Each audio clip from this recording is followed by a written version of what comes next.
नमस्कार दोस्तों, स्वागत है श्रीमद् भगवद गीता के नेक्स्ट एपिसोड में। आगे देखते हैं नया श्लोक। जिस व्यक्ति का प्रत्येक प्रयास इंद्र तृप्ति की कामना से रहित होता है उसे पूर्ण ज्ञानी समझा जाता है। उसे ही साधु पुरुष ऐसा कर्ता कहते हैं जिन्हें पूर्ण ज्ञान की अग्नि में कर्म फलों को भस्मसात कर दिया है। देखिए, ज्ञानी सब होते हैं, कोई अधूरा होते हैं, कोई पूर्ण होते हैं। जैसे जो एक स्टूडेंट है जिसमें बहुत ज़्यादा लगन है, वो चाहता है कि मेरा आधा नंबर भी ना घटे, फुल में से फुल लाता है। एक होता है मैं ना बहुत अच्छे नंबर लाऊंगा, पर एक आधा नंबर कट गया तो कोई बात नहीं, राइट। तो उसमें से जो आप बेस्ट स्टूडेंट किसको कहेंगे? जो एक नंबर भी, आधा नंबर भी नहीं कटवाना चाहता। तो उसी तरह से जो ज्ञानी है, जो पूर्ण ज्ञानी है ना, वो क्या करता है, वो ये सोचता है कि मेरा एक क्षण भी ऐसा ना बीते जिसमें मैं ईश्वर की भक्ति ना करूं, राइट। हमारे जो मंत्र हैं, ईश्वर उपासना स्तुति के मंत्र हैं, उनमें से एक मंत्र में भी के अर्थ में बोला गया है कि मेरी सारी शक्ति लगे प्रभु तुझसे लगन लगाने में। जब हम अपनी सारी शक्ति ईश्वर को पाने में लगा देते हैं ना, तो हमें पूर्ण ज्ञानी समझा जा सकता है। अर्थात एक जो पागल इंसान नहीं होता, वो उसको और कुछ आता ही नहीं, वो पागल है, वो एक ही चीज़ में लगा रहता है। ऐसा ही हमें होना है। अब आप ये कहोगे कि बस बैठ के भगवान की भक्ति थोड़ी ना होती है और काम भी करने पड़ते हैं। हाँ, तो किसने बोला है आपको काम नहीं करना है? आपको काम भी करना है, लेकिन उस काम को करते हुए आपके अंदर भाव क्या होना चाहिए?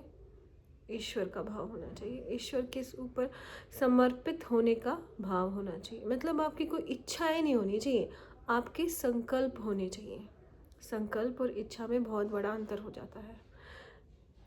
संकल्प आप क्या करते हो? मैं चाहे आज 100 करोड़ का मालिक बन जाऊं, लेकिन जब मेरे पास 100 करोड़ नहीं थे तब भी मैं वैसे ही रहता था। अब 100 करोड़ आ गए हैं तब भी मैं वैसा ही रहता हूँ। मतलब मैं अपनी पर्सनल चीज़ों के लिए ये काम नहीं कर रहा हूँ, बल्कि मैं ये समाज को की उन्नति के लिए ये कार्य कर रहा हूँ। तो आपकी इच्छाएं नहीं, आपके संकल्प होने चाहिए कि मैं तो हमेशा सादगी से भरा जीवन जीऊँगा, राइट। लेकिन इसका मतलब ये नहीं है कि मैं धन नहीं कमाऊँगा। मैं धन कमाऊँगा, संकल्प पूरे करूँगा, अपना एक संकल्प लूँगा कि हाँ, मुझे गुरुकुल खोलना है, ये मेरा संकल्प है, राइट। लेकिन ये नहीं है कि भाई मैंने पैसे कमा लिए तो उससे मैं अपनी जो इच्छाएं हैं, महंगे कपड़े या महंगे महंगे रेस्टोरेंट में खाना, मूवी देखना, घूमने फिरने जाना, वो पूरा करूँगा। वो नहीं करना है। क्यों नहीं करना है? क्योंकि जब जैसे हम इन संसारिक चीज़ों में उलझ जाएंगे ना, तो सुख आएंगे और सुख के साथ फिर दुख भी आएंगे, राइट। जिन्हें हम सुख समझते हैं उनमें दुख छुपे हुए हैं। तो इस तरह से पूर्ण ज्ञानी बनना है हमें। सारी शक्ति लगे प्रभु तुझसे लगन लगाने में। मेरी जो सारी शक्ति है वो प्रभु से लगन लगाने में हमें यूज़ करनी है। तो पूर्ण ज्ञानी बनना है हमें। श्री कृष्ण यहाँ यही कह रहे हैं उसे ही साधु पुरुष ऐसा कर्ता कहते हैं जिसने पूर्ण ज्ञान की अग्नि में कर्म फलों की भस्मसात कर दिया है। लेकिन तो अब ये क्या करें, जो पूर्ण ज्ञानी होता है ना, वो अपने जो कर्म के फल है ना, उनको अग्नि में ध्वस्त कर देता है कि भाई मैं इस जन्म में जो भी अच्छे अच्छे कर्म कर रहा हूँ ना, मुझे उसका फल भी नहीं चाहिए, मुझे सिर्फ और सिर्फ ईश्वर चाहिए। तो उसने अपने कर्म फलों को भी अग्नि में डाल दिया। तो जब कर्म के फल ही नहीं रहे हैं तो आपको अगला जन्म ईश्वर देंगे क्या, राइट। जो आप इस जन्म में कर्म कर रहे हो उसका फल आपको नेक्स्ट जन्म में ही मिलता है ना। जैसे अगर आपने बहुत ज़्यादा लोगों को सताया है, राइट, तो अगले जन्म में आपको ऐसा पशु बना देंगे, गधा बना देंगे कि आपको इतना काम करना पड़ेगा नेक्स्ट जन्म में, राइट। और आपने अच्छे ही कर्म किए हैं तो आपको अगले जन्म में वो कोई अमीर आदमी बना देंगे, या ऐसे परिवार में जन्म होगा जहाँ पे सब सात्विक प्रवृत्ति के लोग हैं, जहाँ सुख ही सुख है, आपको बहुत अच्छे माँ बाप मिल जाएंगे, राइट। तो लेकिन अगर आप ये चाहते ही नहीं हो कि मुझे कर्म का फल मिले, तो आपका जन्म कहाँ होगा, नहीं हो सकता आपका जन्म, और आपको मुक्ति मिल जाएगी। तो श्री कृष्ण कह रहे हैं कि पूर्ण ज्ञानी बनो तुम। आगे देखते हैं। अपने कर्म फलों की सारी आसक्ति को त्याग कर सदैव संतुष्ट तथा स्वतंत्र रहकर वह सभी कार्यों में व्यस्त रहकर भी कोई सकाम कर्म नहीं करता। इसमें क्या बोल रहा है कि जो कर्म फलों की सारी आसक्ति है उसको त्याग दो और सदैव संतुष्ट रहो। संतुष्टि कब आती है? तभी आती है जब आप कोई भी काम करते हो और उसकी फल की चिंता नहीं करते हो, तभी आपके अंदर संतुष्टि आ सकती है, वरना नहीं आएगी। क्योंकि कई बार लोग देखते हैं कि मैंने इतना अच्छा काम किया लेकिन उसके अकॉर्डिंग मुझे रिजल्ट नहीं मिला, मतलब आप असंतुष्ट हैं, जो कर्म का फल मिला है उससे आप असंतुष्ट हैं, राइट। तो वो नहीं होना है, हमें संतुष्ट रहना है। हमने कर्म कर दिया, इसका जो फल मिलना था मिल गया। ईश्वर दयालु है, वो जितना हम काम करते हैं ना उससे ज़्यादा ही मिलता है आपको। तो संतुष्ट रहिए और स्वतंत्र रहिए, क्योंकि जैसे ही हम संतुष्ट होते हैं ना, हम स्वतंत्र हो जाते हैं। किससे? अपने अंदर के अहंकार से, क्रोध से स्वतंत्र हो जाते हैं, वो हमें पकड़ ही नहीं सकते। जैसे ही हमने कर्म किया, संतुष्टि हमारे अंदर आई, क्रोध, लोभ सब चला जाता है, लालच चला जाता है। और जब हमारे अंदर अवगुण चले जाते हैं तो हम स्वतंत्र ही तो हो जाते हैं ना। इंद्रियां हमें अपने वश में कर ही नहीं सकती, क्योंकि हम तो स्वतंत्र हैं, हम आज़ाद हैं, कोई हमें बांध ही नहीं सकता, कर्म फल भी नहीं बांध सकता हमें। वह सभी प्रकार के कार्यों में व्यस्त रहकर भी कोई सकाम कर्म नहीं करता है। मतलब आप व्यस्त रहोगे, सारे कार्य करोगे, लेकिन फिर भी आप कोई सकाम कर्म नहीं कर रहे हो। मतलब आप अपने संकल्प पूरे कर रहे हो, अपनी कामनाएं पूरी नहीं कर रहे हो, आप अपने संकल्प पूरे कर रहे हो। जैसे ही इच्छा काम संकल्प में बदल जाती है, आप सकाम कर्म से छूट जाते हो, आप कर्म फल से छूट जाते हो। आगे देखते हैं। ऐसा ज्ञानी पुरुष पूर्ण रूप से संयमित मन तथा बुद्धि से कार्य करता है। ऑब्वियसली ज्ञानी पुरुष संपूर्ण रूप से संयत मन, मतलब मन को संयत कर, मन को अगर कंट्रोल करना है, करके ही हम कोई अच्छा कार्य कर सकते हैं। अब हमारा मन ही कंट्रोल में नहीं है तो बताइए हम अच्छा कार्य कैसे करेंगे? नहीं कर सकते हम। तो जो पूर्ण ज्ञानी है वो मन को कंट्रोल करके और बुद्धि से काम करता है। देखिए, बुद्धि से कार्य करना का मतलब क्या होता है? जब भी आप कोई कार्य करते हो तो आप ये देखते हो मैं किसके लिए कर रहा हूँ, राइट। अगर दूसरों के लिए कर रहा हूँ तो हाँ, नहीं नहीं नहीं भाई, तो वो आपकी भावना चेंज हो जाती है। आप अपने बच्चों के लिए कर रहे हो तो आपकी भावना चेंज हो जाती है। आप अपने पड़ोसियों के लिए कर रहे हो तो भावना चेंज हो जाती है। आप अपने किसी क्लोज फ्रेंड के लिए कर रहे हो तो भावना चेंज हो जाती है। आप किसी दूर के रिश्तेदार के लिए काम कर रहे हो तो भावना चेंज हो जाती है। जैसे किसी की शादी में गिफ्ट लेके जाना है, अब आपके भाई बहन की शादी है, उसमें गिफ्ट लेके जाना है तो आप ऑब्वियसली अलग गिफ्ट दोगे। किसी भिखारी की शादी में जा रहे हो तो उससे अलग गिफ्ट दोगे, राइट। लेकिन जब आपकी भावना सबके लिए सेम हो जाती है तो आप अपनी बुद्धि से कार्य करते हैं, राइट। आप ये नहीं सोचते कि मेरा भाई है या बहन है, आप ये सोचते हो कि इसको किस चीज़ की ज़रूरत है, तो आप वो कार्य करते हो। अगर आप बुद्धि से कार्य कर रहे हो तो एक भिखारी को तो ज़्यादा ज़रूरत है तो आप उसे ज़्यादा दोगे। आपके भाई बहन अगर अमीर हैं तो उन्हें ज़्यादा ज़रूरत नहीं है तो आप उन्हें कम चीज़ें दोगे, राइट। तो ये जब बुद्धि से आप कार्य करते हो ना, तभी आप पूर्ण ज्ञानी होते हो। या आप ये कह सकते हो पूर्ण ज्ञानी हमेशा मन को कंट्रोल करके बुद्धि से काम करता है। राइट। तो हमें भी ऐसा ही बनना है। अपनी संपत्ति के सारे स्वामित्व को त्याग देता है और केवल शरीर निर्वाह के लिए कर्म करता है। इस तरह कार्य करता हुआ वह पाप रूपी फलों से प्रभावित नहीं होता है। देखिए, अब इसमें बहुत सुंदर बात कर दी कि जितनी उसकी संपत्ति है ना, उसका वो स्वामी है, इस भावना को वो त्याग देता है। जैसे हम ये सोचते कि अरे मेरे पास तो इतनी दौलत है, उसका मैं स्वामी हूँ, तो आप उस चीज़ को दान कर ही नहीं सकते हैं। और जब आपने ये सोच ली कि ये सारी संपत्ति ईश्वर की है और मुझे ईश्वर के कार्यों में ही लगाना है, जैसे आपने ये भाव आपके अंदर आ गया है, आप ऑब्वियसली बुरे कर्मों से बच जाएंगे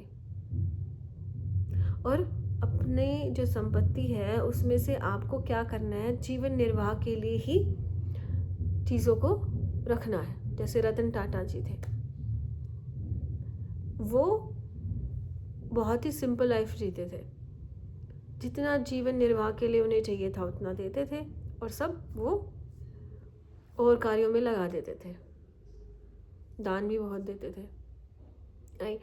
तो हमें जो पूर्ण ज्ञानी की बात हो रही है, अब ये पूर्ण ज्ञानी क्या करता है, अपने जीवन निर्वाह के लिए जितने पैसे चाहिए उसे वो रख लेता है और बाकी ईश्वर के कार्यों में लगा लेता है। लेकिन आज के ज़माने में हमने क्या हो गया है कि जीवन निर्वाह के लिए ही हम ये सोचते नहीं, इतने में तो काम नहीं चलेगा, महीने में 10,000 से काम नहीं चलेगा, 20 से भी नहीं चलेगा, 30 से भी नहीं चलेगा, 1 लाख रुपए चाहिए मुझे जीवन निर्वाह के लिए। तो वो बात गलत है। वो आपको जीवन निर्वाह के लिए कितने पैसे चाहिए उसमें से भी आपको कुछ चीज़ें निकालनी पड़ेंगी। जो आप खामखा खर्चा कर रहे हैं उसे निकालना पड़ेगा। मौज मस्ती का खर्चा वो निकालना पड़ेगा।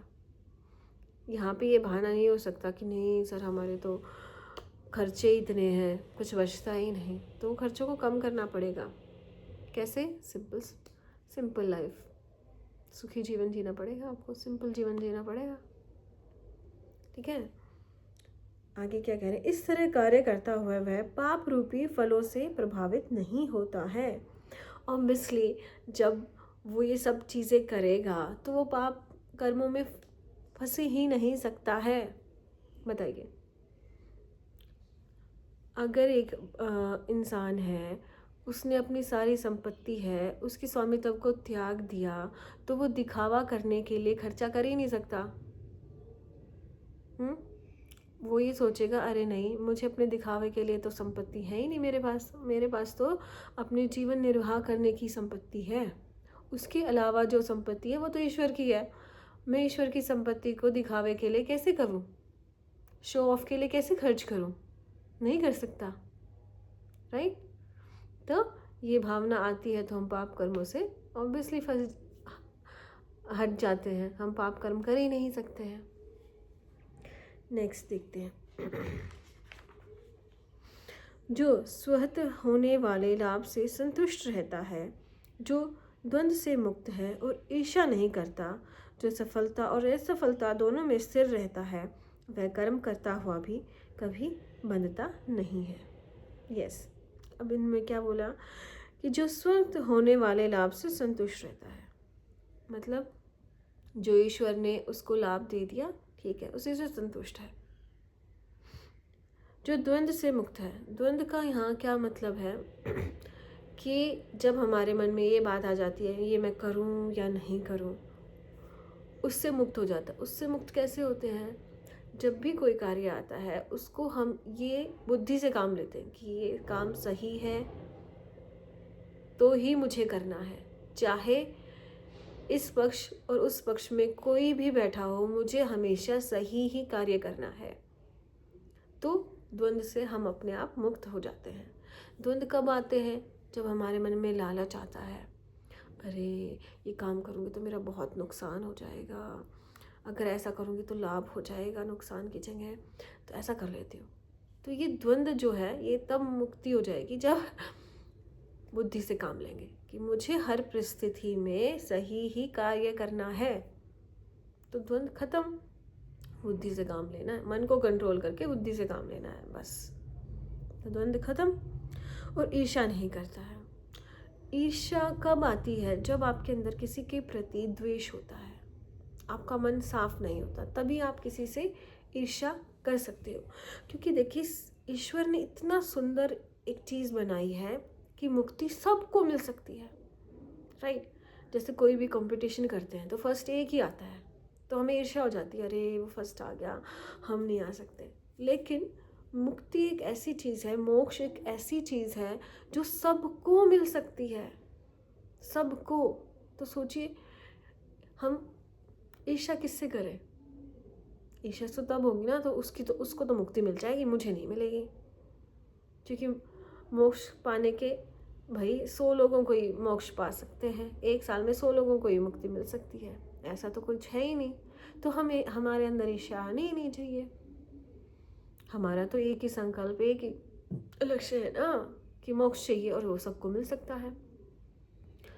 तो इसकी वजह से हमें ईर्ष्या नहीं होनी चाहिए, हमें किसी से द्वेष ही नहीं है, जो सफलता और असफलता दोनों में स्थिर रहता है। देखिए अब असफलता तो है ही नहीं कहीं, सिर्फ सफलता ही है हमारे पास। कैसे? कि सबको मोक्ष प्राप्त हो सकता है, तो सब सफल हो सकते हैं, कोई असफल हो ही नहीं सकता। तो सफल रहेंगे। अब हमारे दिमाग में यही रहेगा कि मैं तो सफल हो जाऊंगा क्योंकि मैं ईश्वर के पथ पे चल रहा हूँ। तो सफलता और असफलता में स्थिर अपने आप ही हो जाएगा, क्योंकि एक ही भाव है उसके अंदर। 2 भाव होते, अगर उसके मन में ये डर होगा कि मैं असफल हो जाऊंगा, तो वो कभी सुखी और कभी दुखी हो सकता है, राइट। तो दोनों अवस्थाओं में हमें स्थिर रहना है, हमें यही सोचना है कि हम सफल हो जाएंगे, बस तो स्थिर हो जाएंगे हम अपने आप ही। वह कर्म करता हुआ भी कभी बनता नहीं है। देखिए अब हम कर्मों में कब बन जाते हैं? जब हम उसके फल की चिंता करते हैं, तभी हम कर्मों में बन सकते हैं, राइट। अगर आप ये सोचते हो कि मैं सुबह उठ के मुझे सुबह उठ के सारे परिवार के लिए खाना बनाना पड़ेगा और मुझे मेरी कोई तारीफ भी नहीं करेगा तो आप उस कर्म फल में बन जाते हो, उस चीज़ में बन जाते हो सुबह उठ के बाबा इतना काम करना पड़ेगा। लेकिन अगर आप इस चीज़ को छोड़ देते हो कि मैं सुबह उठा, ईश्वर भी हर वक्त कार्य करते रहते हैं और मुझे भी करना है, तो सुबह उठे, काम करे और ईश्वर का भजन करते रहे, बस। तो हमने ये सोचा ही नहीं कि मैं घर वालों के लिए कार्य कर रहा हूँ, मैंने ये सोचा कि मैं ईश्वर के लिए कर रहा हूँ, बस। तो हम उसमें बंध ही नहीं सकते हैं, राइट। जैसे ही हमने फल की ध्यान में लगाया, फल की इच्छा करी, ऐसे ही हम बन जाएंगे। हर कार्य करते हुए हर कार्य में फंस जाएंगे हम, हर कार्य में। मैं सुबह जल्दी क्यों उठूं, मैं सबके लिए ध्यान क्यों रखूं, मैं सबसे अच्छा क्यों बोलूं, जो भी हम कर्म कर रहे हैं, अगर उसमें फल की हमने देख ली, फल को देख लिया, अरे मैं उसकी मदद क्यों करूं, उससे क्या लाभ होगा मुझे, जैसे लाभ के बारे में सोचा, आप उस कर्म में बन जाओगे। तो हर चीज को अपने कर्तव्य की तरह करो, राइट। जो पुरुष प्रकृति के गुणों के प्रति अनासक्त है और जो दिव्य ज्ञान में पूर्णतः स्थिर है, उसे सारे कर्म ब्रह्म में लीन हो जाते हैं।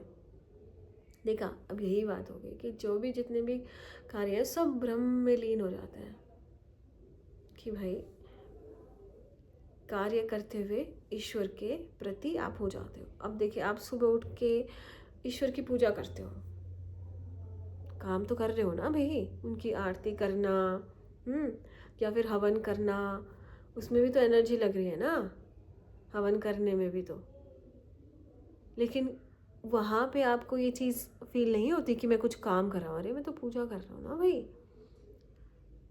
क्यों? क्योंकि वो कर्म आपको ये लगता है कि वो ईश्वर के लिए हो रहा है, मैं ईश्वर के साथ लीन हूँ, ब्रह्म में लीन हूँ, तो वो काम आपको काम नहीं लगता है। उसी तरह से हमें पूरे अपने दिन के कर्म करने की, अगर मैं खाना बना रही हूँ तो मैं हवन ही कर रही हूँ, मैं किसी से अच्छा बोल रही हूँ तो मैं हवन ही कर रही हूँ। तो इस तरह से हमें अपने सारे कार्य करने हैं। तो हमें दिव्य ज्ञान हमें मिल जाएगा। यही दिव्य ज्ञान है कि हर कार्य को हमें हवन समझना है, हर कार्य को हमें पूजा समझनी है। तो आज के लिए इतना ही। आशा करती हूँ आप सबको पसंद आया होगा। धन्यवाद।